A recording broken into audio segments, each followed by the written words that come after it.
Assalamu alaikum. My name is Muzaffar Ali. Today I am conducting fifth online lecture. It's actually a series of lectures. This is the fifth one. Okay, last time we talked about clause, its kinds, and simple sentence, compound sentence, complex and compound sentences. Today we are supposed to talk about parts of speech, but actually before parts of speech, I really want to work on vocabulary development because I believe that vocabulary development is extremely important. Without vocabulary development, grammar is of no use. Okay, so today my half session is about the vocabulary development, and in the later part I'll cover one part of speech, and I'll try to make a shorter videos so that everybody feel easy to watch that. So without wasting time, let me share my screen with you, and then we'll cover few important words today. Gentlemen, you can see this. These words are not simple words. They are not commonly used, but these words are extremely important as far as your entry test is concerned, or as far as other competitive exams are concerned. And remember that you cannot cover these all words in a wink of an eye. It takes time. Okay, you have to develop it. It's like sea. You have to develop. You have to collect it drop by drop. This is one drop that we are covering today, and then inshallah soon after some time you'll have enough words to speak properly. You'll have enough words to write effectively. So let's learn the first word. The first word is abhor. Abhor means hate. Okay, like uh, like you can say that my father abhorred me for no reason. मेरा अब्बू मुझसे नफरत करता है बिना किसी वजह के. ठीक है, abhor का मतलब होता है नफरत करना. The second word is by God. By God क्या होता है? Actually we call Modi especially. You might have heard in newspaper, in on electronic media, that Narendra Modi is actually a bigot, fanatic bigot. Bigot क्या होता है? Bigot होता है narrow minded बंदा जो किसी one who is not ready to others opinion, others belief, जो दूसरों के अकीदे को, उनके ओपिनियन को मानता ही नहीं. He is intolerant to their beliefs or opinions. He just feels that his own opinion is correct. वो इतना narrow minded होता है, उसको बोलते हैं bigot. Then we have got word counterfeit. Counterfeit का मतलब होता है जाली. ठीक है, you can say counterfeit 10 rupees note, जाली नोट है. Or in other sense you can say my signature is very difficult. It's extremely difficult to counterfeit my signature. तो इस सेंस में भी आप काउंटरफीट को इस्तेमाल कर सकते हैं. उसके बाद आपका वर्ड है इनफ्रेंचाइज. ये इंपॉर्टेंट वर्ड है specially as far as PTI government is concern. वो ओवरसीज पाकिस्तानी की बात ज़्यादा करते हैं. तो आप you can use this word that it is a proposal that overseas Pakistani should be enfranchised in general election. इसका मतलब क्या हुआ? इसका मतलब हुआ कि जनरल इलेक्शंस में ओवरसीज पाकिस्तानी जो बैरून मुल्क पाकिस्तान रहते हैं उनको वोट करने का हक दिया जाए. इन फ्रेंचाइज का मतलब यही होता है to give somebody right to cast vote. किसी को वोट देने का हक देना. ठीक हो गया. And then we move on to next word. My throat is dry actually. The word is kindle. Kindle to मतलब to set something on fire. ठीक है, ट्विग कहते हैं मिसवाक को. We use dry twigs to to to kindle fire. Okay, we can use dry twigs to kindle fire. तो हम dry जो मिसवाक होती है उसको आग जलाने में इस्तेमाल कर सकते हैं. Okay, this is its denotative use. ये बात आप गौर से समझ लें कि every word almost has two meanings. One denotative meaning, other connotative meaning. Denotative meaning का मतलब होता है डिक्शनरी मीनिंग, जो उसकी लफ्जी मतलब होता है. कोनोटेटिव का मतलब होता है फिगरेटिव मीनिंग, जो मीनिंग उसके साथ एसोसिएट की जाती है. ठीक है, तो कैंडल का लफ्जी मतलब मैंने आपको बता दिया, to set something on fire. और इसका फिगरेटिव मतलब क्या है? इसका फिगरेटिव मतलब है किसी में जज्बा पैदा करना, किसी में कोई चीज़ हासिल करने की आग पैदा करना. ठीक है, so let me use it in a sentence.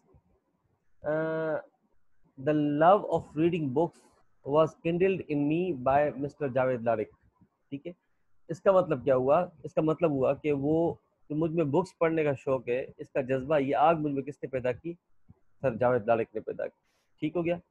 Then we have got word noxious. Noxious बहुत ही कॉमन वर्ड है, उसको बोलते हैं हार्मफुल।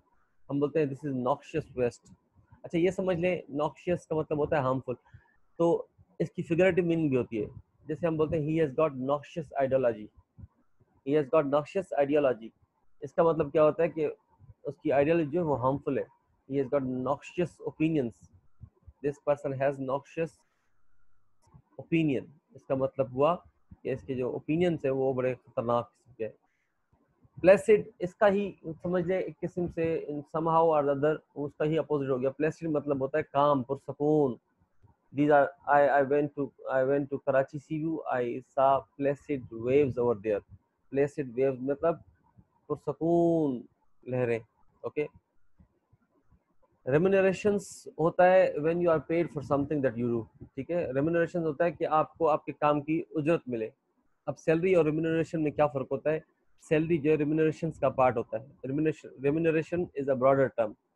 ठीक है, तो आप बोलते हैं कि मिसाल तो she has been getting great remunerations for her extra work, उसको बड़ी मराहत मिलती रही हैं, बड़े उसको रिवार्ड मिलता रहा है पैसों की सूरत में, किसी और सूरत में, जो वो काम एक्स्ट्रा करती रही है।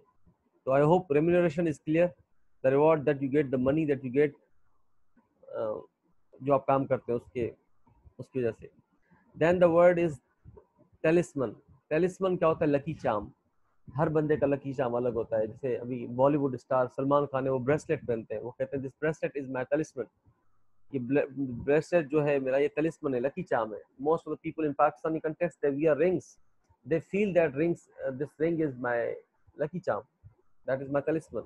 Most of women they wear neck, you know, वो पहनती हैं, बच्चियां पहनती हैं, धागा पहनती हैं, कोई नेकलेस पहनती हैं, कुछ इस तरह का पहनती है। they also feel that it is lucky charm for them.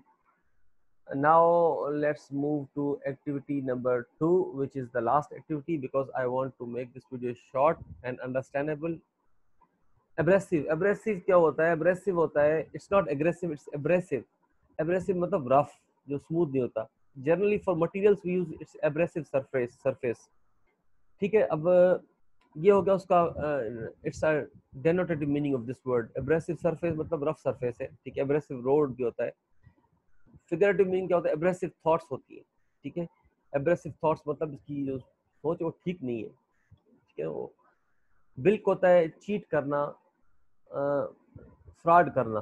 ठीक है, किसी से पैसे ले लेना फ्रॉड से। ठीक है, उसको हम बोलते हैं build. So the contractor build my project director because project director trusted him blindly. तो ये इस तरह से इस सेंस में यूज होता है। Then we have got word covert. Covert और ओवर्ट ये दो अलग वर्ड्स है। कोवर्ट ओवर्ट अपोजिट आपस में। कोवर्ट का मतलब होता है कवर्ड, ओवर्ट का मतलब होता है ओपन। कोवर्ट वो चीज होती है जो आप छुपाते हैं, ओवर्ट वो चीज होती है जो आप पब्लिकली बताते हैं। कोवर्ट आप पब्लिकली एक्नॉलेज करते हैं। लाइक यू से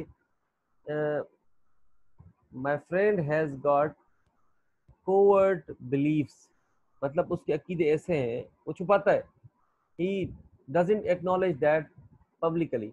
ठीक है, most of the people who are atheist in Pakistan they have covert believes, तो वो छुपाते हैं, वो नहीं एक्नॉलेज करते।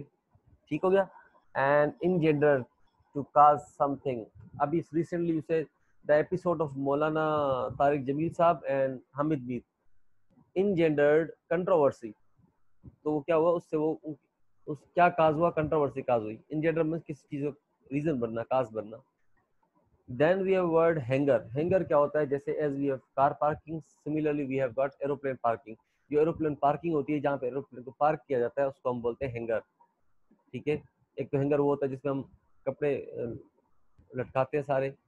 दूसरा हैंगर वो होता है, इसकी स्पेलिंग चेक कर ले, इसमें GAR है।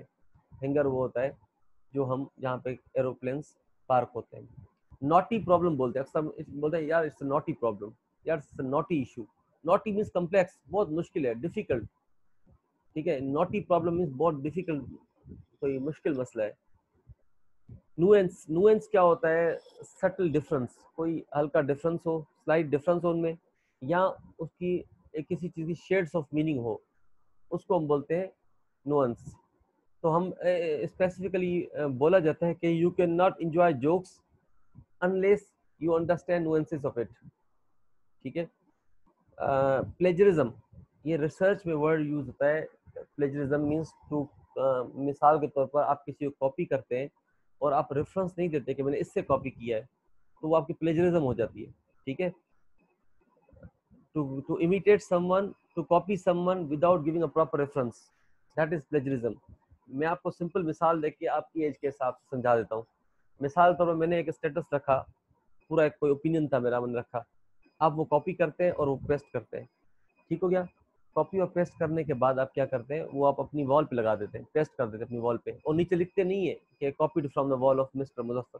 तो ये आपका प्लेजरिज्म हो गया, क्योंकि आपने कोई कॉपी किया और सोर्स नहीं बताया, तो ये प्लेजरिज्म है, which is crime. Renown is actually noun, fame, मशहूर। अच्छा, इसको एज अ वर्ब भी यूज किया जा सकता है। रेनाउन का मतलब तो फेम हो गया। ठीक है। रेनाउंड का मतलब फेमस हो गया। क्या हम बोलते हैं, मिसाल के तौर पर this William Shakespeare is very well renowned poet, इसका मतलब बहुत मशहूर वो शायर है। Then we have word tangent. Tangent का मतलब होता है मुद्दे से हट जाना, कोई बात आप कर रहे हैं उससे आप डेविएट कर जाए, उसको बोलते हैं टेंजेंट। ठीक है। जैसे इसके लिए इंग्लिश में एक इडियम है, बहुत ही क्लीशे, बहुत पुराना है, ओवर यूज हो गया है बहुत ज्यादा, बीट अबाउट द बुश, तो बात से हट जाना, इसको हम बोलते हैं tangent. Hope you got it. In the next session, I'll talk about parts of speech. Thank you so much.